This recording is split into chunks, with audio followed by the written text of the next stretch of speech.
Hello बच्चों, अब करेंगे क्वेश्चन नंबर 19।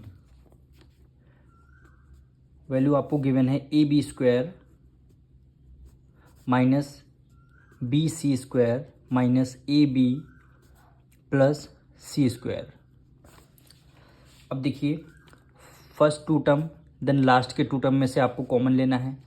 यहाँ पे देखिए दोनों, यहाँ पे ए बी स्क्वायर है, यहाँ बी सी स्क्वायर है। तो आप क्या करेंगे, दोनों टर्म में से देखिए बी यहाँ भी है, बी यहाँ भी है, तो आप क्या करेंगे, बी को आपने कॉमन ले लिया। बी को जब आपने कॉमन लिया तो बी स्क्वायर है, यहाँ पे बी स्क्वायर को बी आपने कॉमन ले लिया, यहाँ पे क्या बचा, ए बचेगा, तो आपने को as it is write down कर लिया। जब बी स्क्वायर, बी यहाँ पे कितने टाइम, टू टाइम है, यानी बी स्क्वायर का मतलब है टू टाइम है। तो जब दो बी हैं तो एक बी आपने अगर कॉमन ले लिया तो एक बी यहाँ पे बचेगा, तो वही उसी को यहाँ पे आपने राइट डाउन कर लिया, माइनस है माइनस का साइन लगा दिया। बी सी स्क्वायर में से आपने बी को कॉमन ले लिया, बचेगा क्या यहाँ पे, सी स्क्वायर, तो आपने सी स्क्वायर लिखा और ये ब्रैकेट क्लोज कर लिया।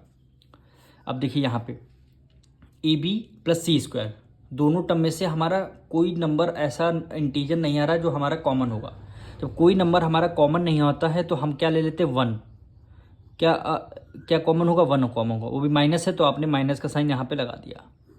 जब आपने माइनस का साइन बाहर कॉमन ले लिया तो अंदर के सारे साइन चेंज हो जाते हैं, यानी ए बी है माइनस में है तो अंदर जाके ये क्या हो जाएगा, प्लस में हो जाएगा।